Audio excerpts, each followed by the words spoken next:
بك رمضان نرقى بك رمضان عدت لنا رمضان وبقربه.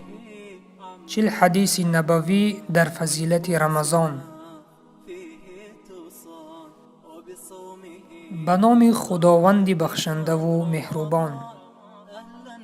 از عبدالرحمن ابن عوف خداوند از او راضی باد روایت است که پیامبر اکرم صلی الله علیه و سلم فرمودند خداوند روزه رمضان را بر شما فرض گردانیده است و من شب زنده‌داری آن را بر شما سنت نمودم.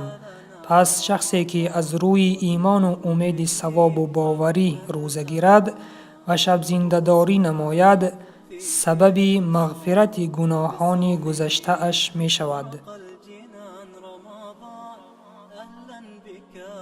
روزه داشتن ماه شریف رمضان فرض و شبهای آن را با عبادت گذرانیدن سنت است. هر کسی که از روی ایمان و محبت و به امید ثواب ماه رمضان را روزه دارد خداوند گناهان گذشته او را می بخشد. وبقربه عم الأمان ونفوسنا فيه تصان وبصومه نرقى الجنان رمضان.